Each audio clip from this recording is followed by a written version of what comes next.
Hola chicos, bienvenidos a vuestro canal preferido de historia, seguidores del, del canal de historia del IES Valmayor. Hoy vamos a seguir avanzando y ya hemos aprendido bastantes cosas, pero nos quedan bastantes por aprender, así que tenéis que iros preparando para las aventuras de la historia. Y lo digo en serio, ¿eh? Esto no ha hecho más que empezar. Bueno, vamos a empezar el tema 2, revoluciones liberales y nacionalismos. Y vamos a empezar ya con cosas un poco más interesantes, que son revoluciones, protestas y cosas que cambian, que han cambiado el mundo, ¿no? Y que el mundo que conocemos depende mucho de todo esto que sucedió pues hace 300 años, más o menos. Vamos a empezar con el primer tema, que es la Revolución Americana. Son dos páginas. Creo que aparte de escucharme a mí, pues podéis leerlo, tomar algún apunte y bueno, así ya lo sabéis y ya os olvidáis un poco de este tema. Bueno, pues vamos a hablar un poco del nacimiento de Estados Unidos. Ese país grande en muchos sentidos, que ahora mismo es la potencia hegemónica, el país más poderoso del mundo y el que tiene un ejército más fuerte. Pero no solo eso, también es un país que produce muchísima cultura y que tiene las mejores universidades seguramente. Y bueno, que tiene un presidente, es lo único malo que veo yo últimamente en Estados Unidos, que a lo mejor va a acabar con el propio Estados Unidos, como es Donald Trump y que tiene un dinero que son los dólares estadounidenses, que son seguramente el dinero más prestigioso que existe ahora mismo. Si tú puedes ir a cualquier lugar del mundo y pagar con dólares estadounidenses. O sea, Estados Unidos es la gran potencia ahora mismo del mundo. Pero ¿cómo aparece Estados Unidos? ¿De dónde viene Estados Unidos y por qué se ha convertido en una gran potencia? Bueno, para empezar, pues os diré que, que Estados Unidos, en primer lugar, pues era una colonia de Inglaterra, ¿no? Aquí veis Inglaterra, que tenía Irlanda también en esta época, y veis un poco cómo se había ido colonizando diferentes lugares, la India, que al final terminaría ocupándola también, algunos lugares en África, bueno, Inglaterra estaba empezando a desarrollar su sistema colonial y su imperio que llegaría hasta la Primera Guerra Mundial. En cualquier caso, en esta época, en el siglo XVIII, pues tenemos aquí, sobre todo en esta zona roja, pues un montón de colonias, ¿no? Los ingleses habían ido allí desde el siglo XVI-XVII y habían fundado las primeras ciudades como Boston, por ejemplo, eh, Pensilvania, no sé. Y bueno, de primeras eran como personas bastante conservadoras, como veis, vestían de una manera, eran muy religiosos y bueno, son ellos los primeros colonizadores. Cuando llegamos al siglo XVIII, pues ya veis que existían lo que se llaman las 13 colonias, que son estas 13, que me da igual que os las sepáis, porque yo tampoco me las sé, pero bueno, que sepáis un poco que eran las colonias que todavía hoy existen, ¿no? Y bueno, ahora se llaman estados. Estas colonias tenían una relación un poco conflictiva con la metrópoli, con Inglaterra. Estaban desarrollando pues la producción de azúcar y la agricultura y otro tipo de riquezas, pero los ingleses no querían realmente que se desarrollaran demasiado, porque querían ser ellos siempre los que controlaban, porque para ellos eran sus colonias, ¿no? Entonces no les permitían vender sus productos a otros lugares y siempre en todas las normas que imponían, ¿no? Desde Inglaterra, beneficiaban siempre a los productos ingleses más que a los productos de las colonias. Con lo cual los colonos estaban un poco enfadados porque la ley iba en su contra. Eh, Además, ellos no tenían representación en el Parlamento, los colonos, la gente que vivía allí en las colonias, con lo cual no tenían ningún tipo de representación en el Parlamento inglés. El Parlamento inglés supuestamente es increíble, ¿no? Porque es muy antiguo, es el más antiguo de Europa, pero, pero ya ves, no tenía representación de todas estas personas que vivían bajo control inglés. Con lo cual, pues estaban un poco enfadados, ¿no? La gente de las colonias, porque es como, a ver, aquí en Inglaterra votan que me pongan más impuestos y nosotros no tenemos ni voz ni voto, como se dice. Sí, todo esto pues se fue caldeando el ambiente, ¿no? Cada vez más, porque los ingleses pedían más y más impuestos y los colonos, mm, los americanos estaban cada vez menos dispuestos a pagarlos, o prácticamente no los pagaban. Y todo esto estalló pues a mediados, la segunda mitad del siglo XVIII, cuando los ingleses cambiaron las normas para beneficiar la compañía inglesa de té. Claro, la gente en Estados Unidos, en ese lugar que eran colonias, que todavía no era Estados Unidos, también cultivaba té. Entonces, de repente vieron que tenían que comprarle el té a los ingleses y el suyo tenía tantos impuestos y era más caro que el té que venía desde la India y que traían los ingleses. Entonces, eso no tenía ningún sentido.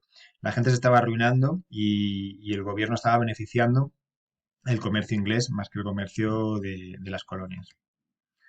Entonces, en Boston, precisamente, en 1773, pues ya empiezan un poco las protestas. En lo que se llama la Tea Act o Tea Party, un montón de colonos vestidos, como veis, como si fueran indígenas, pues se subieron a los barcos que tenían el cargamento de té y lo destruyeron y lo tiraron por la borda.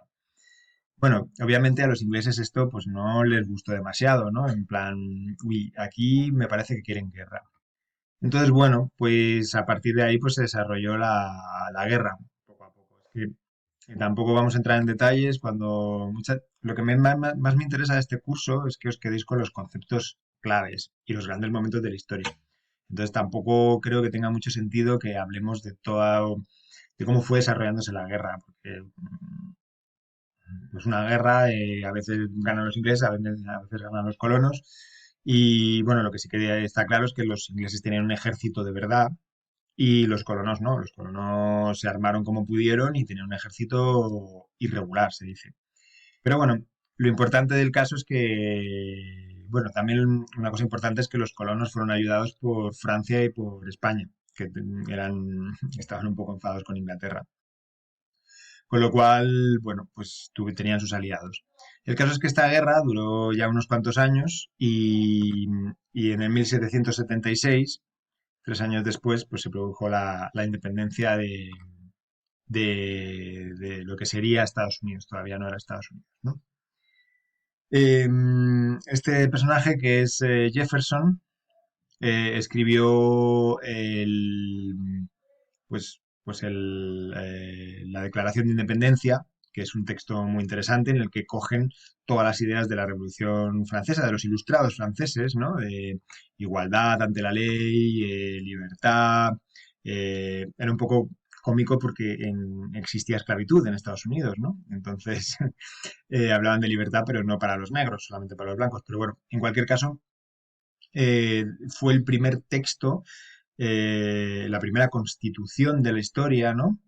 Y el primer texto que hablaba de que los hombres nacen todos iguales y no depende de si eres noble o si eres campesino, si eres colono o si vives en Inglaterra.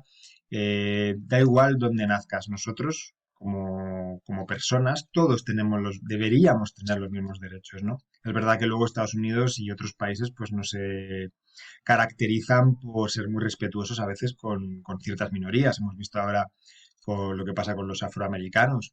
Pero en cualquier caso, la Constitución, las normas, dicen que teóricamente ante la ley todos somos iguales, porque todos somos seres humanos y no es que unos nazcan mejor que otros, es que todos deberíamos tener los mismos derechos y las mismas libertades. Y bueno, pues eso es un poco todo. Este es el artículo de la Constitución, que como os digo es la primera Constitución en la historia.